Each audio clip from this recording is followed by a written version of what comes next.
Hello, my name is Kaylee Paggio with the Office of the Washington State Auditor. The purpose of this recorded training is to provide an overview of how to navigate the annual filing system for local governments who report on the GAAP basis of accounting. This training will focus on how to utilize the filing system and the various features to import your annual report components, so users should have some knowledge of the overall annual report requirements prior to watching this training. To access the annual filing system in your web browser, navigate to the SAO homepage, www.sao.wa.gov, and click Client Login in the top right corner of the page as indicated by the orange arrow. As a local government, you are required to log in through SAW, which stands for Secure Access Washington. Once you click Login with SAW, you will be routed to the login screen. You will be automatically redirected to the SAW webpage to input your user credentials and follow the steps for multi-factor authentication. If you experience trouble logging in, we recommend first clicking Forgot Password or Forgot Username to confirm you have the correct credentials. If that does not resolve the issue, you can utilize the Get Help feature, which connects you with an automated chat feature to identify the possible causes of your login issues.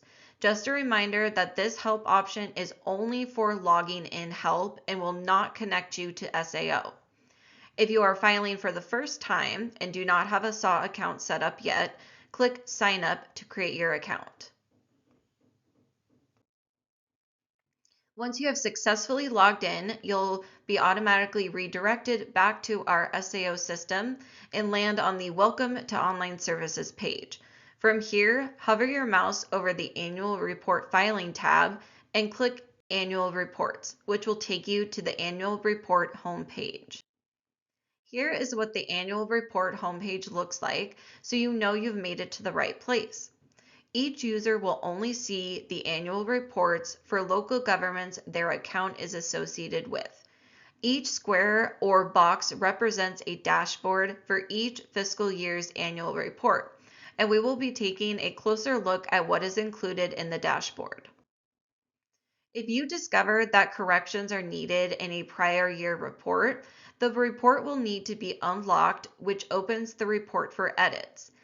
If the unlock icon is blue, that indicates you can unlock the report yourself and make those necessary corrections. Once you are finished, please resubmit the report again, but your original submission date will be kept. If the unlock icon is gray, that indicates an audit has already been completed for that year, and it will not let you open the report for edits. If this is the case, please contact your audit team to coordinate any needed corrections, and then we are able to unlock it from our side. If you just want to view the report without making edits, click anywhere else in the dashboard other than the unlock icon, and that will open the report in a view-only mode. We have just a few more features to show you before moving on.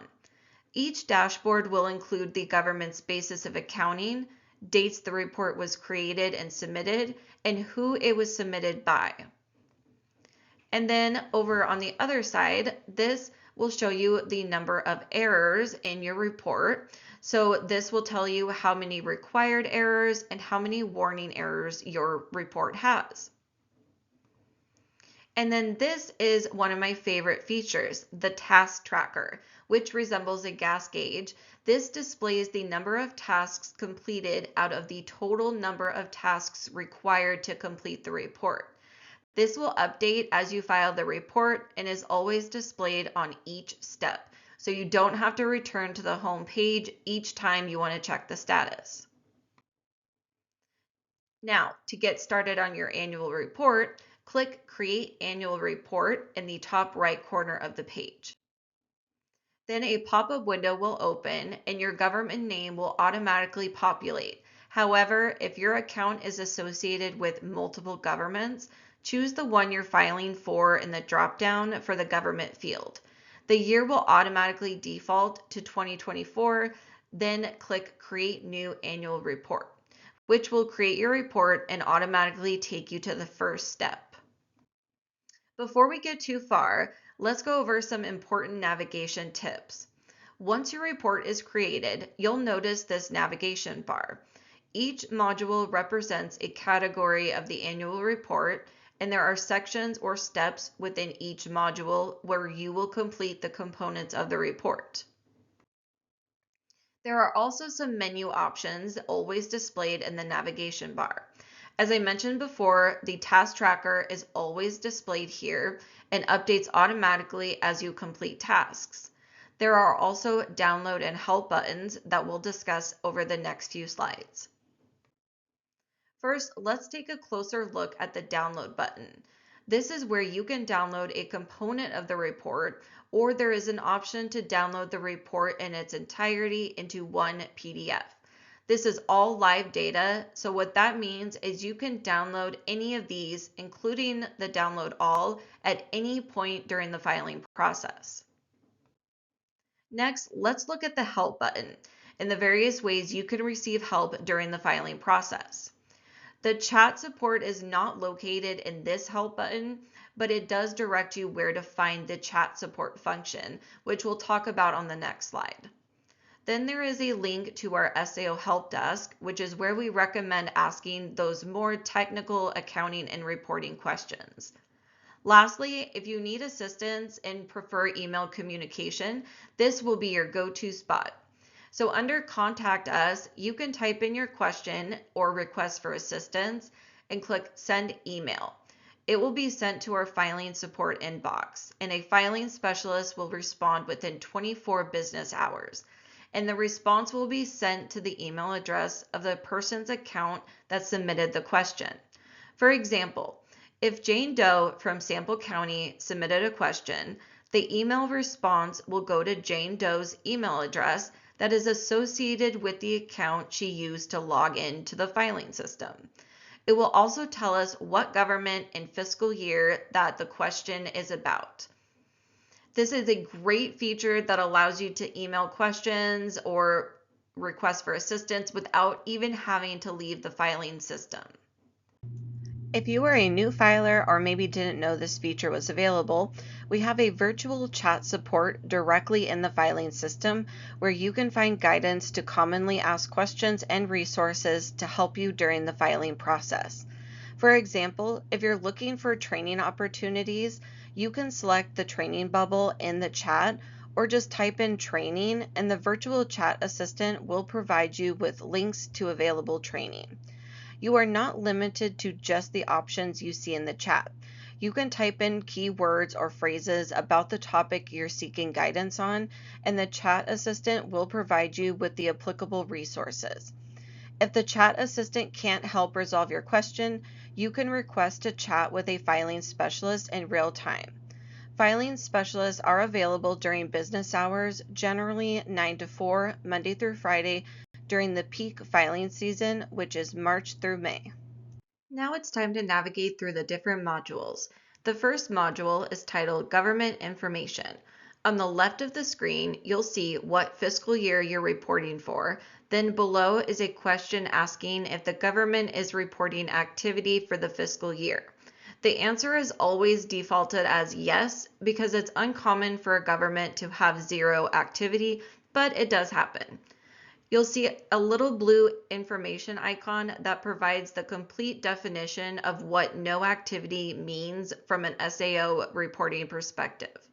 Then on the right side of the screen, you'll see your government's information, such as official government name, billing address, the audit liaison, and the basis of accounting.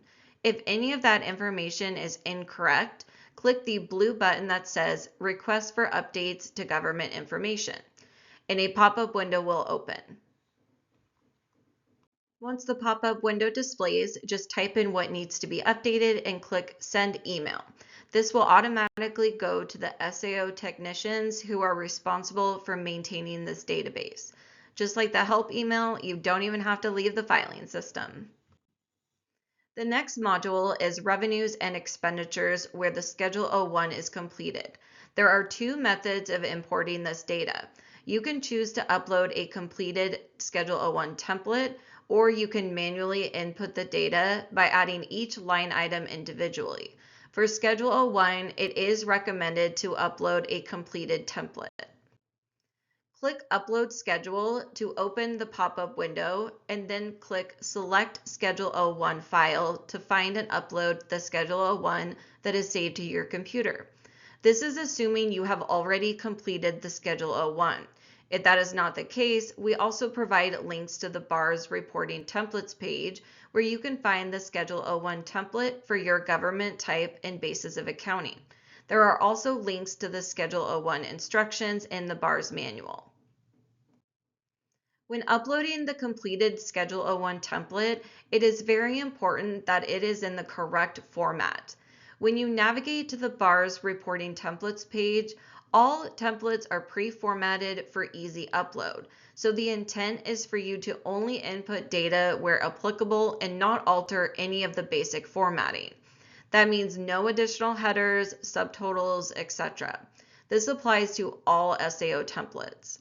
This is an example of the basic format of the Schedule O1. As you can see, it is very basic and used only to import the data into the filing system. Columns A through E must be formatted as text and do not delete or add any columns. Column F must be formatted as number, and then you can delete any rows that do not apply or enter 0 in the amount field. If you do choose to add the Schedule O1 data manually, you can do so by clicking Add Line Item and complete each required field. You can type in the BAR's account and it'll filter through the drop-down menu. Once all fields are completed, click Add Line Item at the bottom of the pop-up window. You will need to do this for each line item, which is why we do recommend using the template for better efficiency. Once the Schedule O1 data is imported, there are several features all within the Schedule O1 step to help analyze the data, triage errors, etc. These two icons identified by the green arrow are the download and filter options for the Schedule O1 data that you imported. The download button allows you to export the Schedule O1 as a PDF or Excel. These two options will export it in a professional format, different than the template version. If you input the data manually, it is important to export a copy to keep for your records. You also have the option to export the O1 in the prescribed template format. This can be helpful if you uploaded a template, but maybe you did a lot of corrections manually in the filing system. Then you would want to export a version, an updated version for your records. The filter button allows you to filter the Schedule O1 right here in the filing system. You can filter by BAR's account, object code, or fund number. This is really helpful for governments who have large Schedule O1s, and as you triage errors, it can be helpful to filter for specific items that you're looking for. If you do a lot of corrections directly in the filing system, like I said, just make sure to export an updated version for your internal records. In this example, let's say we wanted to filter out for Fund 107. So we type in 107 into the field for fund number. Then the filter results will display in the data table as shown here. And as you can see, this only filters out the line items within fund number 107. So that is how this filter function operates.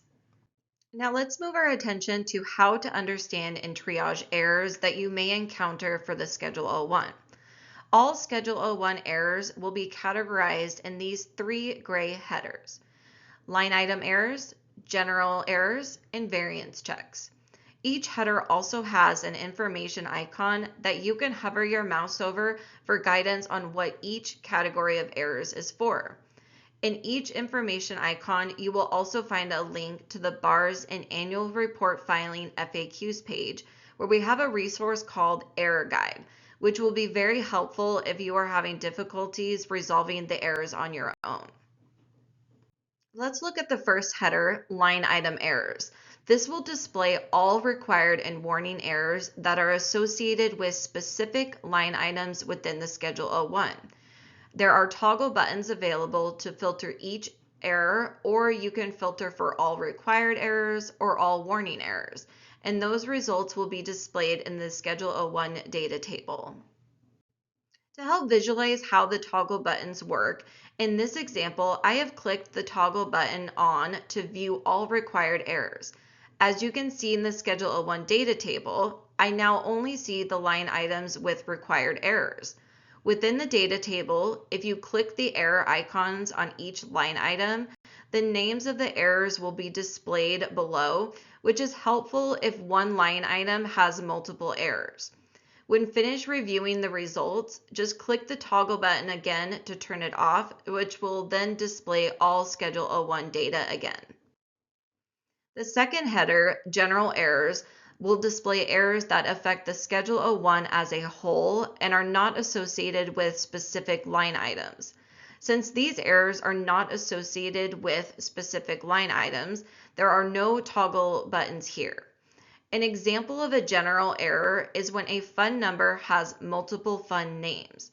The filing system will indicate which fund number has the errors, and you can use the filter button towards the top to filter for that specific fund number.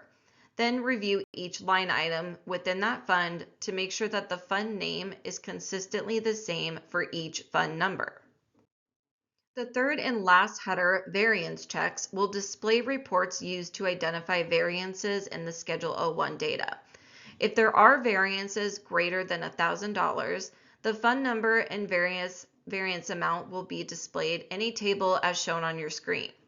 In this example, we are looking at the variance check that compares the current year beginning balances to the prior year ending balances for all reported funds. Any variances greater than $1,000 will result in a warning error.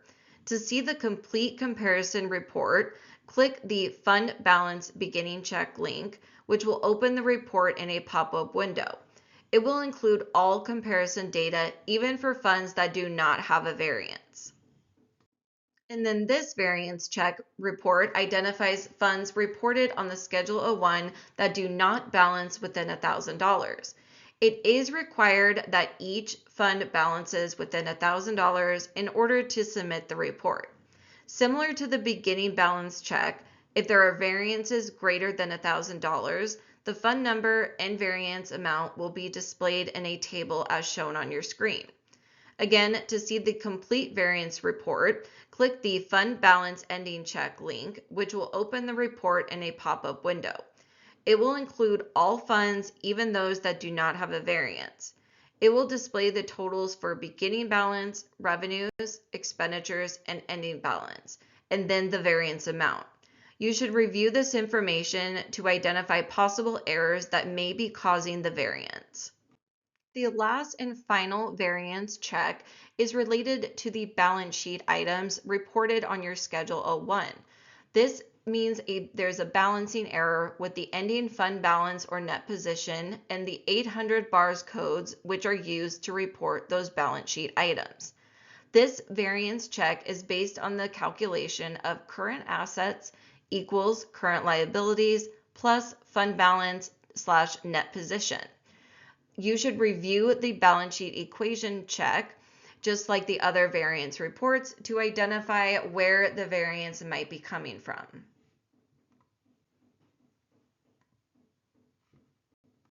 The last thing I want to mention regarding Schedule O1 errors is this little summary below the data table, which shows the total number of line items, total warning errors, and total required errors.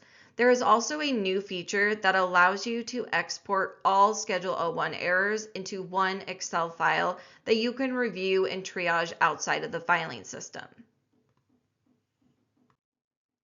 For cities, towns, and counties, you will see an additional step within the Revenues and Expenditures module for the Schedule O1 summary.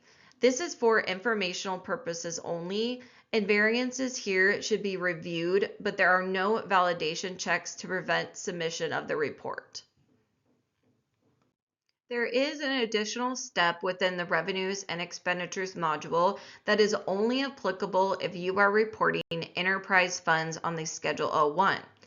This step lists BARS codes reported in those enterprise funds that are not defined as operating or non-operating in the BARS manual.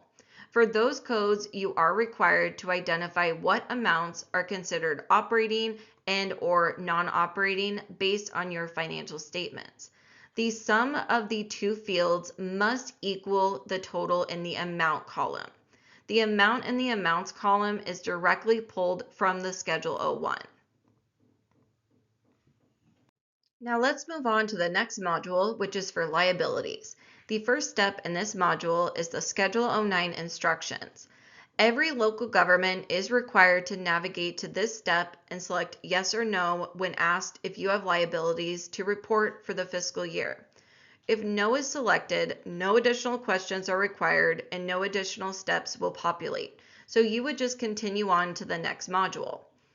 If yes is pre-selected, this indicates the government has reported liabilities in the prior year report that had remaining ending balances, and or the government is required to report its net pension liabilities. The filing system will not allow you to select no in this case. If you need guidance on reporting pension liabilities, we do include direct links to those instructions within the BARS manual. If yes is pre-selected or selected by you, an additional question will generate a requirement right below, and an additional step will populate within the liabilities module where you will complete the Schedule 09. Before we move on to complete the Schedule 09, let's look at this new question that is required if yes is selected for reporting liabilities. This questions if the government has debt that has continuing compliance requirements that include audited financial statements. You must select yes or no, but remember, this question is only applicable if you say yes to reporting liabilities. If you select no, then you would just continue on with your report. If you select yes, it is required to choose from the drop-down the deadline for this requirement. If the deadline isn't available, you can select other and manually type in the month and date. We have now made it to the Schedule 09 step. Just like Schedule 01, there are two methods for importing this data. You can choose to upload a completed template or manually add the data. When you first get to the Schedule 09 step, this pop-up window will automatically open for you to select how you want to import the data. If you only have a few line items of data, it may be easier to add the line items manually. But if you prefer to use the template, we do provide a link to the templates page here. But assuming you have already done that, click Select Schedule 09 File to find and choose the correct file to upload. If you choose to add the data manually, select the applicable option and a pop-up window will open as shown on your screen, and then complete each required field. Select the correct ID number from the drop-down menu, or you could type it in. These ID numbers are prescribed in the Schedule 09 instructions in the BARS manual if you need to reference those. Once all fields are completed, click Add Line Item at the bottom of the pop-up window. You will need to do this for each line item, but one reason this method can still be more efficient than the template is you don't have to worry about format. The ending balance is also automatically calculated based on what you input for beginning balance, additions, and reductions. However, please make sure it matches to your internal records. Once the data is imported, it's time to evaluate any errors that you may receive. The errors are categorized the same way as the Schedule 01. As you can see, there are gray headers for the three categories of errors. There aren't many line items errors for the Schedule 09, but they could happen if you used an incorrect ID number when you uploaded your completed template. So let's take a little closer look at the general errors. The general errors will apply to the Schedule 09 as a whole, similar to the Schedule 01 and not tied to a specific line item. I want to highlight these three warning errors because these are tied to the variance checks below. If you have a variance in any of those three variance checks, it will result in a warning error under general errors.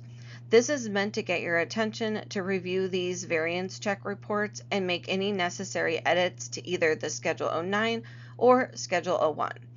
Just a reminder, you can use the information icons and the gray headers to find more information about each variance check report and what it is comparing the data to.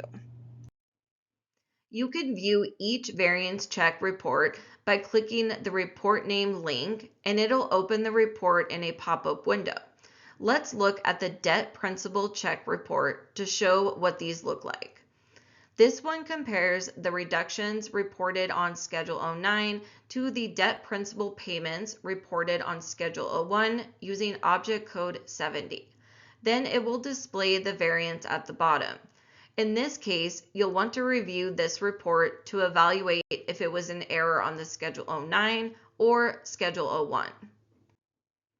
Now let's move on to the next module, which is for reporting activity related to state and federal awards. The first step is the awards instruction page, where you're required to select yes or no on both questions. These questions are asking if the government has state and or federal award expenditures to report for the fiscal year.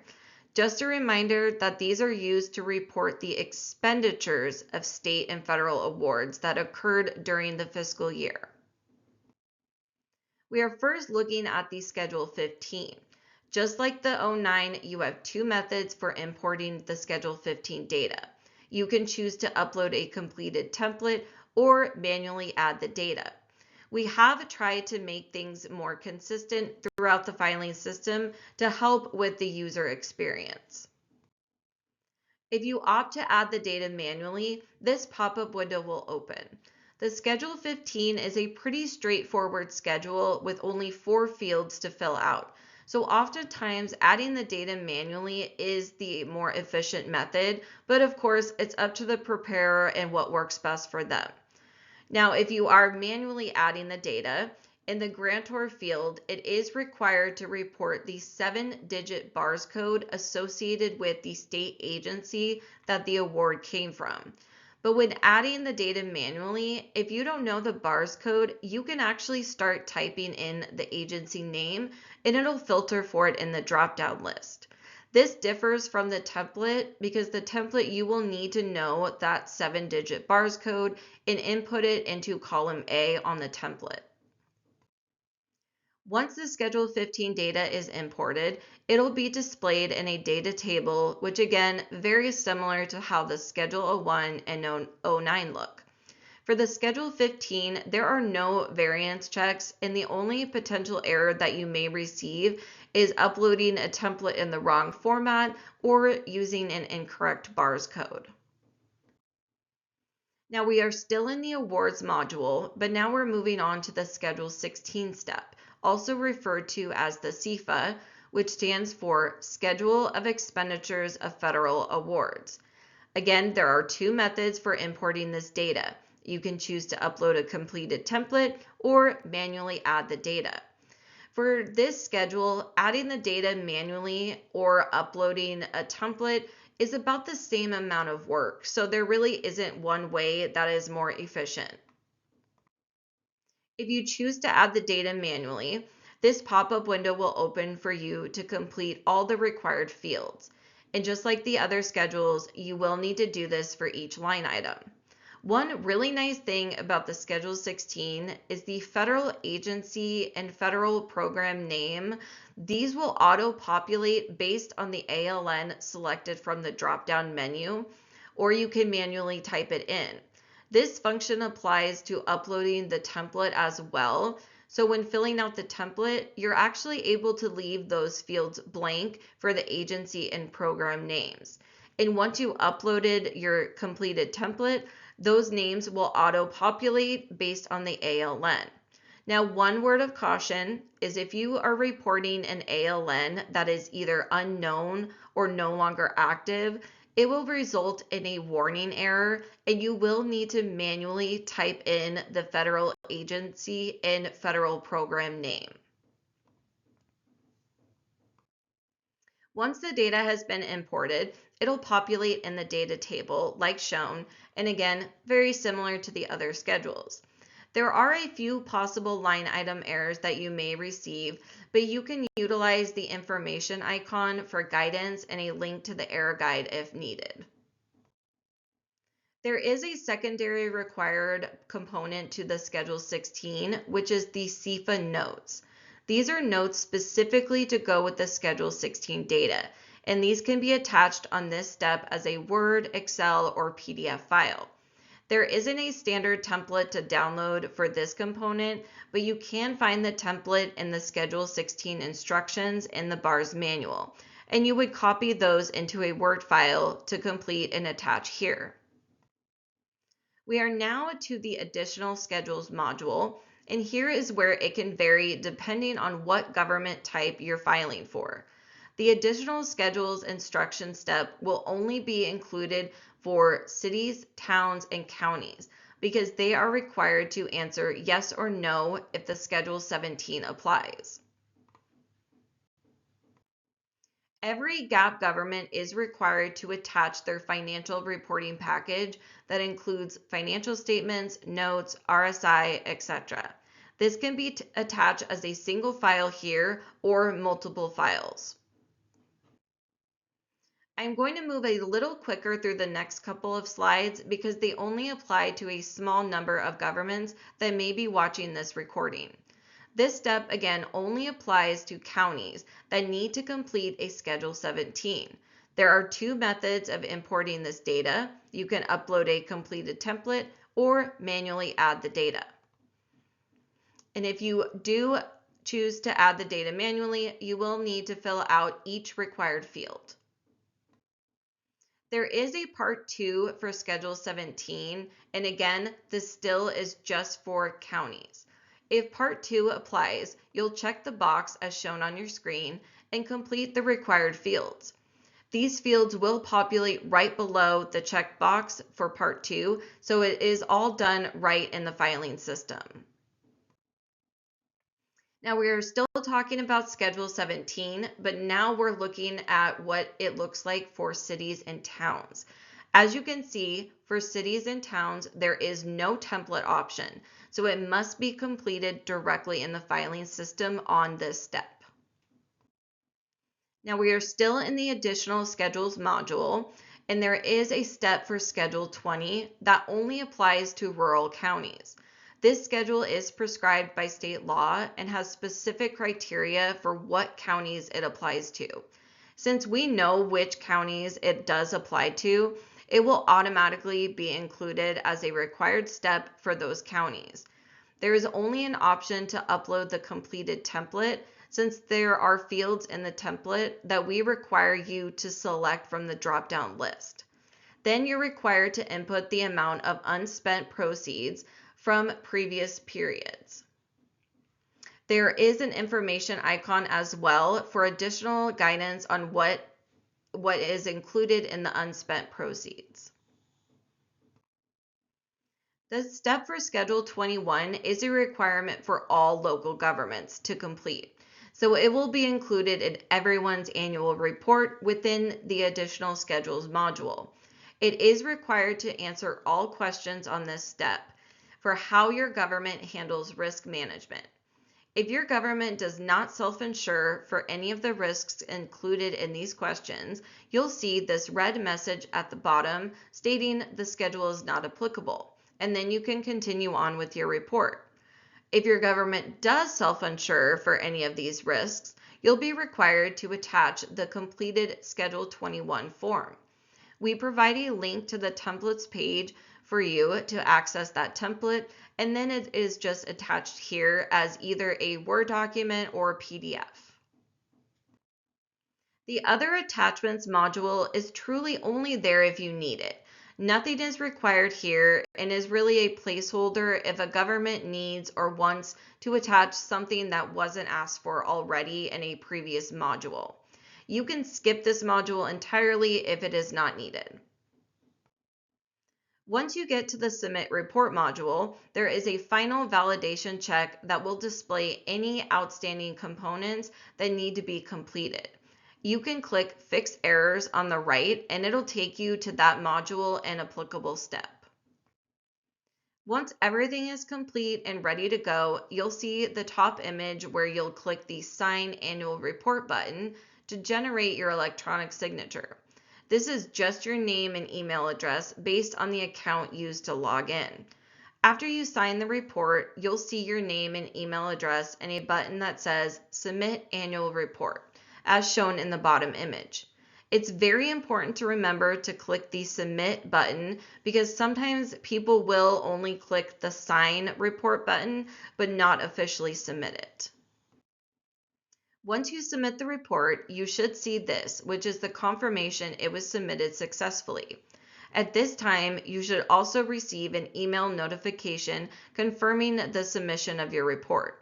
If you don't see this step or don't receive the email, please confirm you clicked the Submit button by reopening your report from the annual report homepage.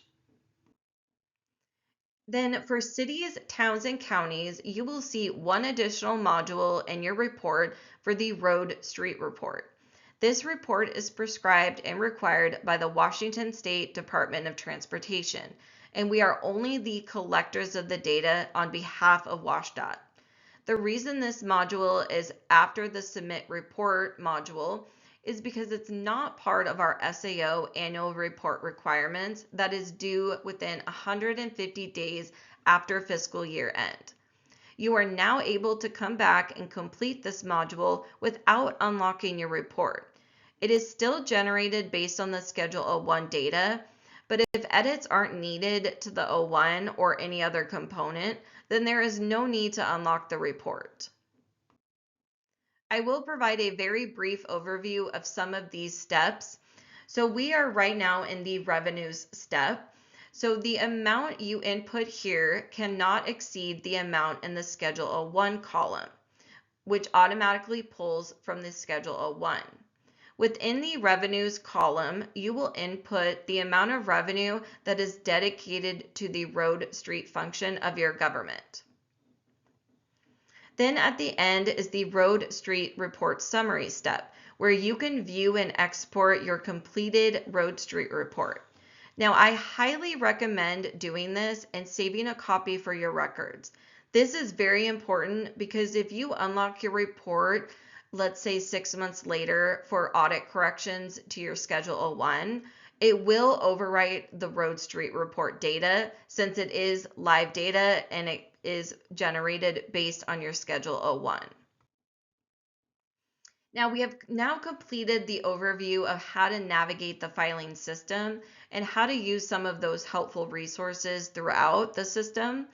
Before this training comes to an end, I want to quickly point out where you could find additional resources to help you through the filing process.